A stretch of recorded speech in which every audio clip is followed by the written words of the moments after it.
Olá, meus irmãos, a graça e a paz. Há tanto tempo, que eu não faço um vídeo, nem gravo nada, só faço escrever, mas agora eu vou compartilhar um pouco com vocês do que o Senhor tem ministrado no meu coração nesses últimos dias e as últimas notícias que temos visto espalhando-se por aí pelo mundo afora, pelos noticiários, pela internet.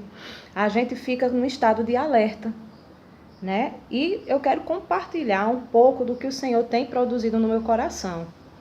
E eu gostaria de compartilhar com vocês a palavra que se encontra em Mateus, capítulo 25, do verso 1 ao verso 13, que diz: Então, o reino dos céus será semelhante a 10 virgens que, tomando as suas lâmpadas, saíram a encontrar-se com o noivo.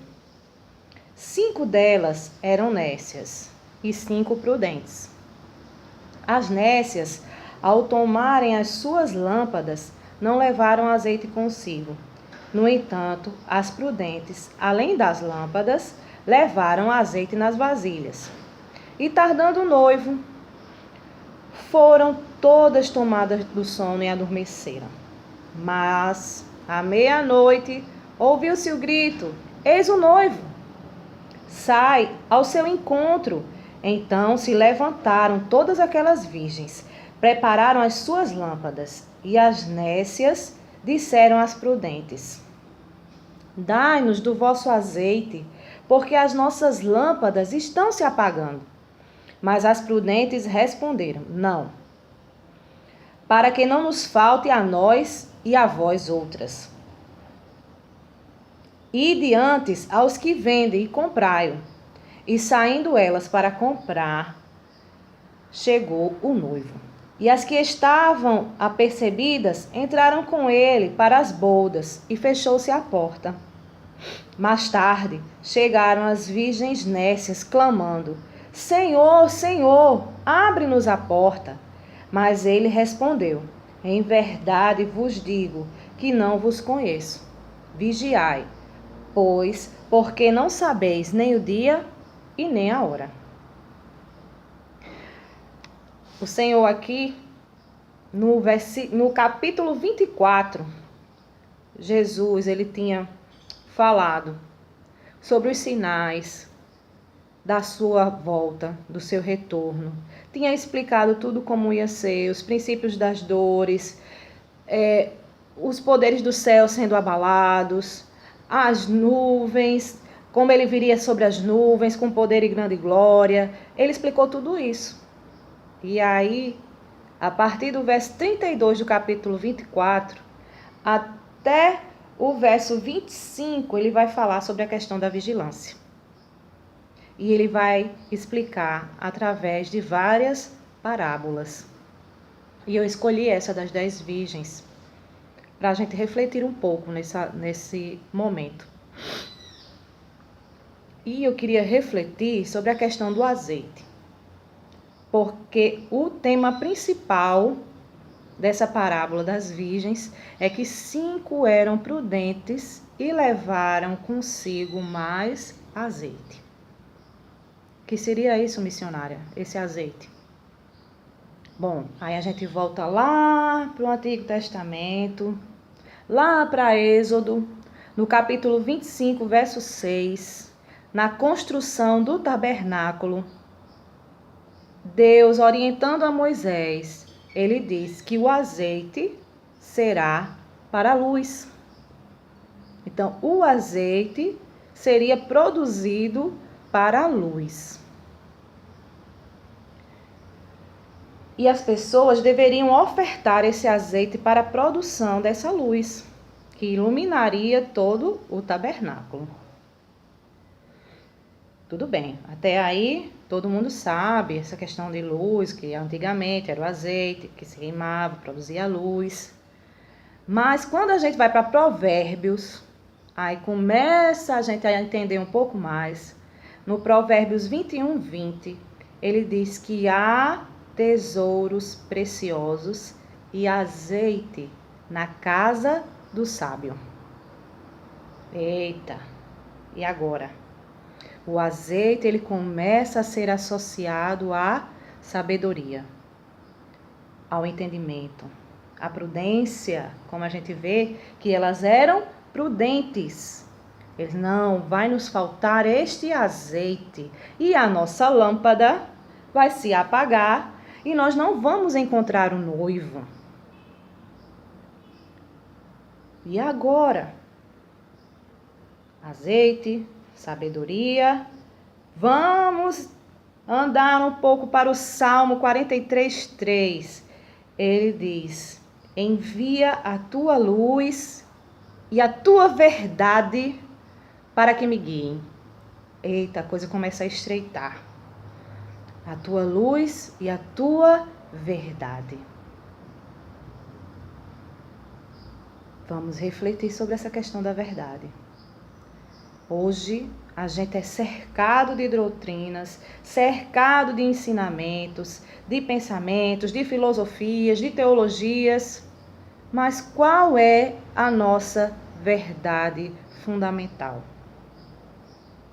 Jesus, ele diz: eu sou o caminho, a verdade, a vida. Ninguém vai ao Pai senão por Jesus. Não é por Pedro, apesar de ter sido um grande homem de Deus. Não é por Paulo, por ter sido o grande apóstolo dos gentios. Não é por João, por ter revelado o Apocalipse. Não é por Lutero, não é por Calvino. Não é por eles. É por Jesus. E a gente tem esquecido muito as palavras de Jesus. A gente tem esquecido muito, a gente tem se envolvido em teologias que pregam vários ensinamentos que nos afastam da realidade do Mestre. E a gente tem que fazer esse retorno para a palavra do Senhor. Chegou o momento, meus irmãos, os sinais já estão à vinda. Se você vê no capítulo 24, ele começa falando da destruição do templo, que foi no ano 70, depois de Cristo.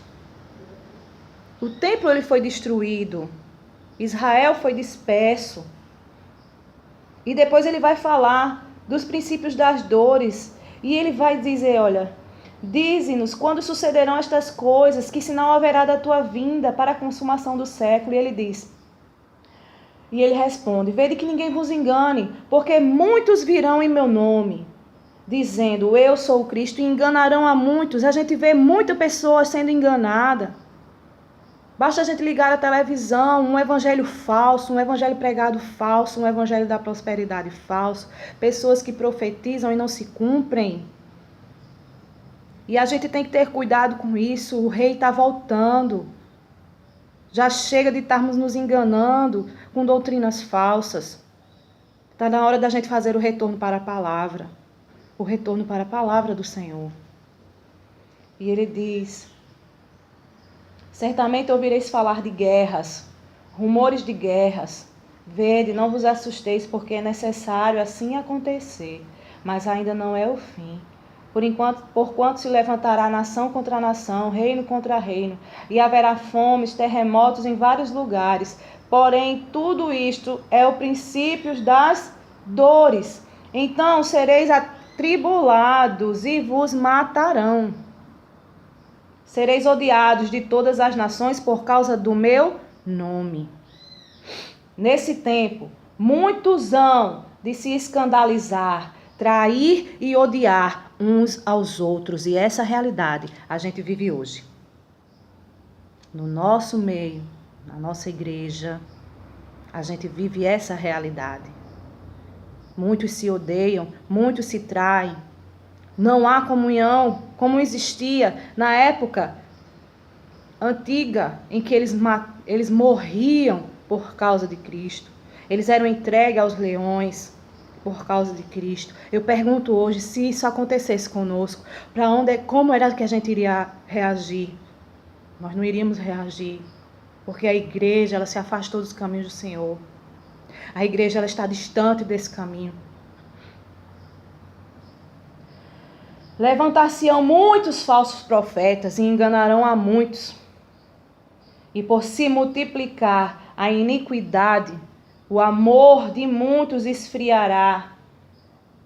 Aquele, porém, que perseverar até o fim, esse será salvo. Quantas vezes eu acreditei nessa teologia da graça, que uma vez salvo, salvo para sempre, e a gente não teria que fazer nenhum esforço. Mas aqui a Bíblia diz que é o que persevera, o que tem esforço, o que se esforça para chegar até o fim. Esse vai ser salvo. Jesus, ele salva. Ele salva para que a gente venha perseverar até o fim. Perseverar até o fim. E se a gente for para Apocalipse, capítulo 12, versículo 17, você vai ver que a perseverança dos santos é guardar os mandamentos de Deus e o testemunho de Jesus.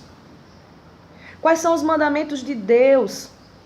Jesus, em Mateus capítulo 5 até o capítulo 7, ele vai trazer uma reflexão sobre isso. O mandamento diz não matar, mas eu digo, se você odiar, Jesus, ele complica ainda mais, ele vai no âmago dos nossos sentimentos e das nossas emoções. Vamos refletir sobre isso, porque o salmista, no Salmo 119, verso 105, ele vai dizer, lâmpada para os meus pés é a tua palavra e luz para o meu caminho. As prudentes tinham a lâmpada e tinha a luz. Então, ele tinha a palavra guardada no seu coração. A palavra de Deus. E para os judeus, o que é a palavra de Deus? É a própria Torá, o Pentateuco, os 5 primeiros livros, porque foi Deus que falou diretamente a Moisés.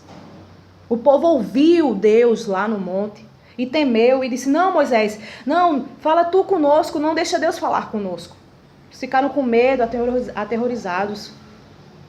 E Deus fala diretamente a Moisés. Deus dá diretamente a Moisés a sua palavra, a sua vontade, o que ele queria para a humanidade, o que ele queria que o povo seguisse. Mas a gente se encheu de tanta teologia, de tanta doutrina contrária, que a gente se afastou disso. E Jesus vai dizer, por multiplicar-se a iniquidade. A palavra grega é anomia. Prefixo de negação, nomia, lei. Pode procurar, pode pesquisar. Eu não estou aqui pregando legalismo, eu não estou aqui pregando que você tem que ser cheio de dogmas. Não, mas você tem que ser cheio dos mandamentos do Senhor. Voltar-se para a palavra do Senhor. Porque é o que perseverar. Ou seja, a perseverança dos santos consiste em guardar os mandamentos de Deus e o testemunho de Jesus. Isso é a perseverança. Isso é o que ele diz, perseverar até o fim. Essa é a lâmpada para os nossos pés e a luz para os nossos caminhos. Está na hora da igreja voltar-se para a vontade do Senhor, porque os princípios das dores já aconteceram. A tribulação está chegando. A tribulação está chegando. E quando a gente prega esse evangelho, a gente é odiado, a gente é rejeitado, a gente é excluído, a gente é chamado de anátema. Porque a humanidade se afastou dos princípios da lei do Senhor. Os princípios do Senhor, eles permanecem válidos para nós. Já chega desse evangelho barato, de pare de sofrer, de venha, porque Jesus vai lhe dar riqueza, prosperidade e abundância. Ele pode até te dar. Porque a palavra do Senhor diz que quem guarda os mandamentos do Senhor, bendito é no campo, bendito é na cidade, bendito é em todas as coisas. Mas precisa do seu esforço. Você precisa se esforçar. Jesus, ele pregou um evangelho de cruz. Vinha após mim, cidadão. Negue-se a si mesmo. Tome a sua cruz de cada dia e siga-me. É caminho de cruz. É caminho de cruz. É caminho de negação.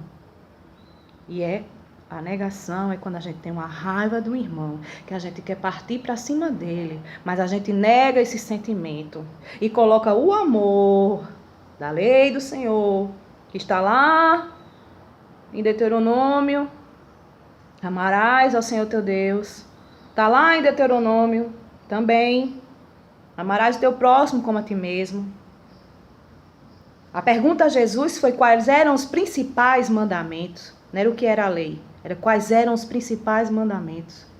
Ele diz: ouve, ó Israel, o Senhor teu Deus é um. Depois ele diz: amarás ao Senhor teu Deus de toda a tua alma e de todo o teu entendimento, e ao próximo como a ti mesmo. Ele citou só mandamentos. Mandamentos que estavam lá em Deuteronômios. Desperta, igreja. O Senhor está voltando.